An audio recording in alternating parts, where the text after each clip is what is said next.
Muito tem se falado sobre como fazer gestão de risco dentro das empresas. A modelagem financeira já é, de certa forma, uma gestão de previsibilidade de resultado que pode acontecer dentro das empresas.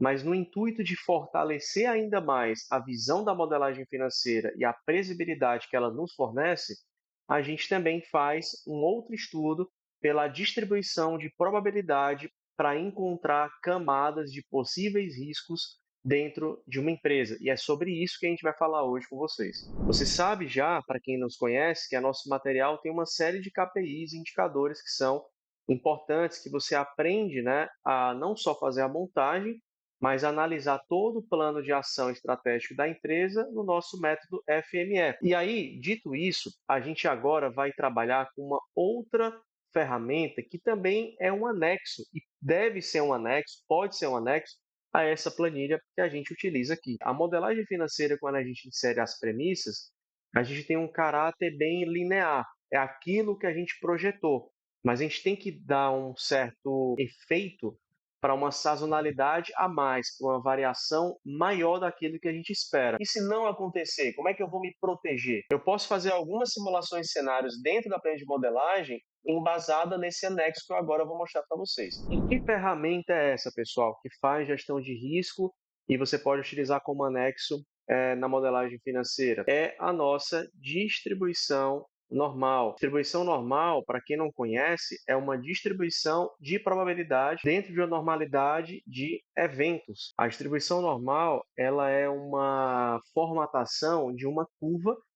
A gente pode chamar curva de Gauss ou curva em forma de sino para ela ter esse desenho aqui em específico. Aqui nesse eixo X, a gente tem o que a gente chama de resultado financeiro. É importante introduzir para vocês, mas eu vou mostrar para vocês aqui uma planilha que vocês podem utilizar, né, e compor para fazer os estudos, tá bom? E temos aqui as probabilidades. E aqui a gente tem na curva a média e na curva a gente tem as distribuições de probabilidade e os valores, tá? Quanto maior a probabilidade, obviamente, maior é a ocorrência do evento, né? E essa distância da média, as distâncias que a gente tem da média, seja para a direita, seja para a esquerda, a gente chama mais um desvio ou menos um desvio. Quanto mais distante da média, que é o que vocês estão percebendo, a gente diminui, abaixa a probabilidade.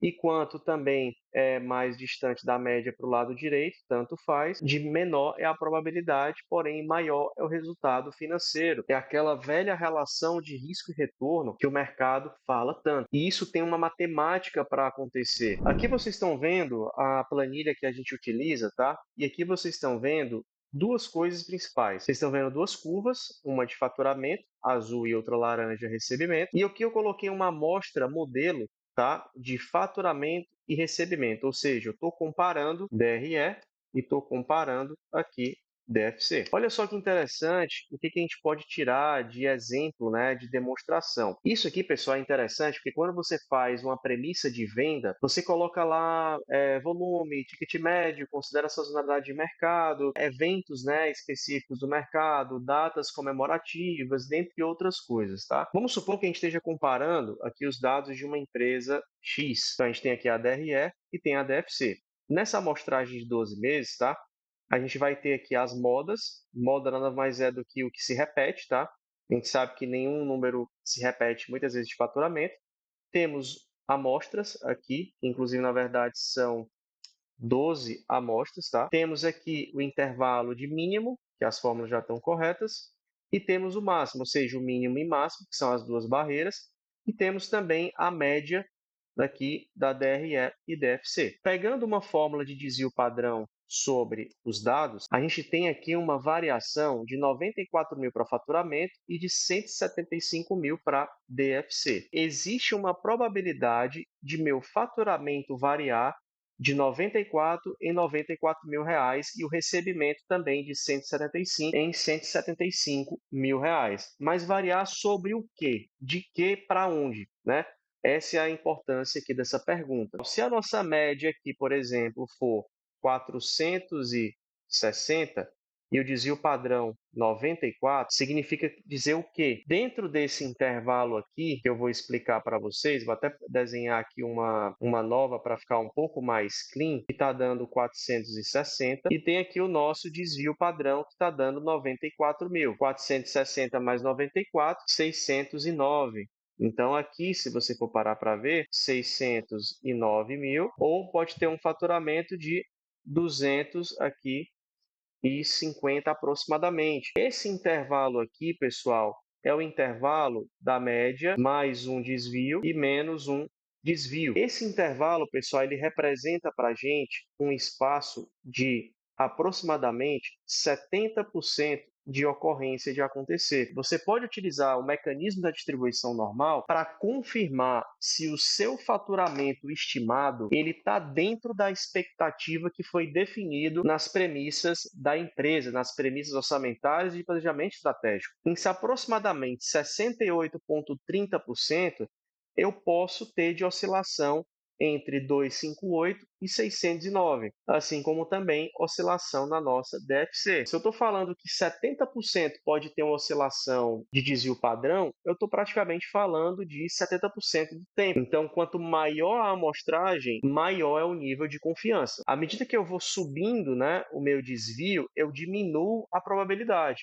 Ou seja, em 2% do tempo eu posso chegar a 960 mil. É o evento mais difícil de acontecer. Então, geralmente, a gente utiliza muito essa camada. Por quê? Porque ela tem uma possibilidade mais real de ocorrência. Quando tem uma possibilidade mais real de ocorrência, o que significa na prática? Eu consigo agora definir camadas de risco. Por isso, pessoal, que quando a gente faz as projeções, é nos cenários de acordo com os nossos vieses. Mas é muito bom ter uma ferramenta paralela para que você possa ter uma certa segurança de confirmação. Cara, será que faz sentido? Porque eu já vi em projetos financeiros, às vezes os empresários, eles querem só crescer, crescer, crescer, crescer, crescer, crescer. E dentro de uma normalidade, você está assumindo uma posição de que você nunca vai cair, de que você nunca vai ter uma oscilação de mercado. E isso não é possível, isso não é viável. Aqui está muito claro, por isso que eu gosto muito de trabalhar com bandas e cenários. O segredo não é eu apostar sempre num faturamento maior, maior, maior. O maior, a fora da curva, né? No linguajar popular, o resultado fora da curva, ele é na menor probabilidade do tempo. Ele acontece, mas não é recorrente. Essa, pessoal, são zonas que a gente pode até chamar de não recorrente. É factível? É, mas tudo retorna à média, pessoal. Isso é vida, tá? Distribuição é vida normal. Tá? E dito isso, a gente consegue elaborar alguns cenários. Então, por exemplo, se você tem um faturamento, uma oscilação de 94 mil como desvio, qual o volume de vendas? Qual o ticket? Quanto eu perco de volume se eu baixar 94 mil de faturamento? É uma medida tão simples, mas é muito importante. Porque, matematicamente falando, eu vou estar variando de 94 a 94. É uma possibilidade. Se eu tenho um ticket médio de 500 e estou assumindo que desses ticket médio, né, se eu for fazer uma conta que eu vou ter, sei lá, 189 vendas, o que significa dizer na prática que é aproximado? Aí eu vou poder fazer estratégias para conter esse risco. Cara, se meu volume de vendas é 189, quando geralmente no meu negócio eu baixo faturamento, é porque eu vendo em menos quantidade. Aí eu começo a pensar de forma estratégica.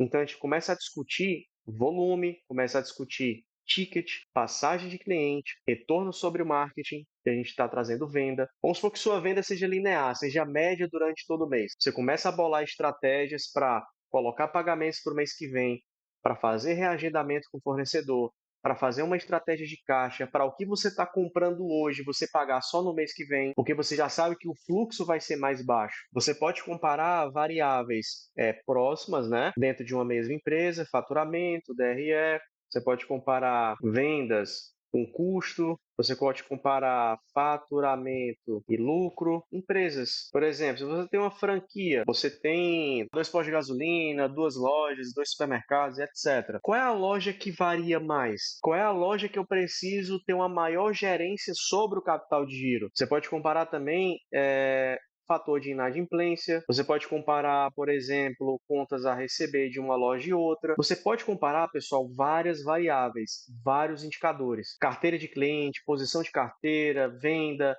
ticket médio. Por exemplo, o cuidado que a gente tem que ter é na antecipação do que pode acontecer desses movimentos. Então, a gente trabalha muito com essa planilha como anexo da modelagem financeira e eu espero que vocês tenham gostado dessa aula. Continue seguindo aqui a gente nas nossas redes sociais, se inscreve no nosso canal, segue a gente no Instagram, dá um joinha aqui para a gente, comenta, qualquer dúvida a gente está aqui à disposição para atender vocês. Pessoal, abração, obrigado aqui por participar e até mais.